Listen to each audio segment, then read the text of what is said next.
The sanctuary bar and kitchen అనే ఈ cafe మనకి జూబ్లీ హిల్స్లో ఉందండి. సో జనరల్గా నేను కెఫేస్కి వెళ్ళడానికి అంత ఇష్టపడిన, ఇది మా ఫ్రెండ్స్ అడిగారని చెప్పేసి వెళ్ళాను.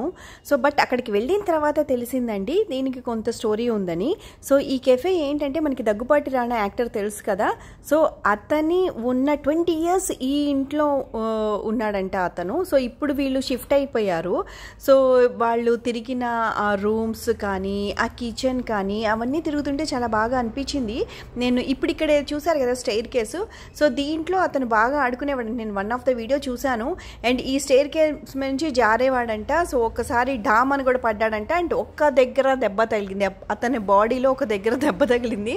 అది ఎక్కడ తగిలింది అని చెప్పేసి నేను ఆ వీడియో లింక్ కూడా నేను మీకు షేర్ చేస్తాను. ఫైండ్ అవుట్ అతనికి ఎక్కడ దెబ్బ తగిలిందని ఫైండ్ అవుట్ చేసి ఇక్కడ కామెంట్ చేయండి. అండ్ ఇల్లు చూస్తే ఎంత బాగుందంటే ఈ కెఫే అంతా కూడాను, బ్యాక్ యార్డ్ కానీ, సో ఇదంతా చెట్లు, ఫుల్ వ్యూ అయితే చాలా బాగుంది. ఫుడ్ ఎక్సలెంట్ అని చెప్పలేను కానీ పర్వాలేదు, బాగుంది. అండ్ ఈ కెఫేకి వెళ్ళకపోతే మనం మిస్ అయ్యేది ఏమీ లేదు. కానీ వెళ్ళినప్పుడు మటుకు ఇది దగ్గుబాటి రాణా ఇల్లు అని చెప్పి మనం గుర్తు పెట్టుకుంటే ఆ ఫీల్ చాలా బాగుంటుందండి. ఒకవేళ వెళ్ళాలనుకుంటే వెళ్ళండి. అండ్ కాస్ట్ కూడాను మీడియం అని చెప్పొచ్చు. అంటే చీప్ కాదు, కాస్ట్లీ కాదు, మీడియం ఉంది. మేము 4 members వెళ్ళాము. 4,800 అయింది.